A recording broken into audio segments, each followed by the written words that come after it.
नमस्कार दोस्तों, आप सभी कैसे हो। आशा करात हूँ कि आप सभी ठीक है। दोस्तों, आज कहानी प्रभु श्री राम, माता सीता और लक्ष्मण जी के साथ की चित्रकूट में रात्रि व्यतीत हो गई। प्रातः होने पर अंबर में उषा की लाली फैलने लगी और आकाश रक्तिम दृष्टिगत होने लगा। राम, सीता और लक्ष्मण संध्योपासनादि से निवृत्त होकर चित्रकूट पर्वत की ओर चल पड़े। जब दूर से चित्रकूट के गगनचुंबी शिखर दिखाई देने लगा तो राम सीता से बोले, हे मृगलोचनी, तनिक जलते हुए अंगारों की भांति पलाश के इन पुष्पों को देखो जो संपूर्ण वन को शोभायमान कर रहे हैं। ऐसा प्रतीत होता है जैसे पुष्पहार लेकर ये हमारा स्वागत कर रहे हैं। हमारे समक्ष दृष्टिगत इन बिल्व तथा भल्लान तक के वृक्षों को शायद आज तक किसी भी मनुष्य ने स्पर्श भी नहीं किया होगा। फिर उन्होंने लक्ष्मण से कहा, लक्ष्मण, मधुमक्खियों ने इन वृक्षों पर कितने बड़े बड़े छत्ते बना लिए हैं। वायु के झकोरों से गिरे इन पुष्पों ने संपूर्ण पृथ्वी को आच्छादित कर उस पर पुष्पों की शैया बना दिया है। वृक्षों पर बैठे तीतर अपनी मनोहर ध्वनि से हमें आकर्षित कर रहे हैं। मेरे विचार से चित्रकूट का यह मनोरम स्थान हम लोगों के निवास के लिए सब प्रकार से योग्य है। हमें यहीं अपनी कुटिया बनानी चाहिए। मुझे निसंकोच बताओ कि इस विषय में तुम्हारा क्या विचार है। लक्ष्मण ने राम की बात का समर्थन करते हुए कहा, प्रभु, मेरा भी यही विचार है कि यह स्थान हम लोगों के रहने के लिए सभी प्रकार से योग्य है। सीता ने भी उनके विचारों का अनुमोदन किया। टहलते टहलते वे वहां स्थित वाल्मीकि ऋषि के सुंदर आश्रम में पहुँचे।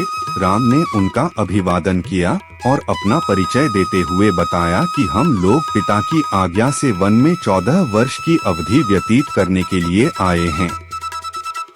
महर्षि वाल्मीकि ने उनका स्वागत करते हुए कहा, हे दशरथ नंदन, तुमने दर्शन देकर मुझे कृतार्थ कर दिया है।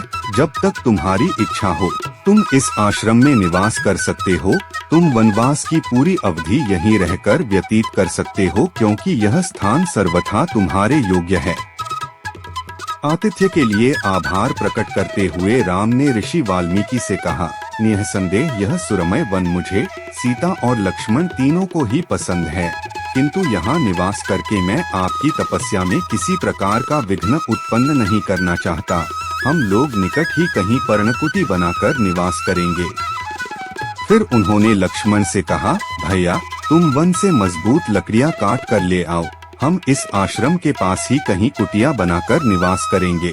रामचंद्र का आदेश पाकर लक्ष्मण तत्काल वन से लकड़ियाँ काट कर ले आए और उनसे एक सुंदर तथा कलात्मक कुटिया बना डाली। सुविधायुक्त, सुंदर एवं कलापूर्ण कुटिया के निर्माण के लिए राम ने लक्ष्मण की भूरी भूरी प्रशंसा की। फिर उन्होंने सीता के साथ गृह प्रवेश यज्ञ किया और कुटिया में प्रवेश किया। कुटिया के समीप ही चित्रकूट पर्वत को स्पर्श करती हुई माल्यवती नदी प्रवाहित हो रही थी। सरिता के दोनों ओर पर्वतमालाओं की अत्यंत नयनाभिराम श्रेणियां थीं। सुंदर मनोमुग्धकारी प्राकृतिक दृश्य ने कुछ समय के लिए राम और सीता के अयोध्या त्यागने के दुहक को भुला दिया।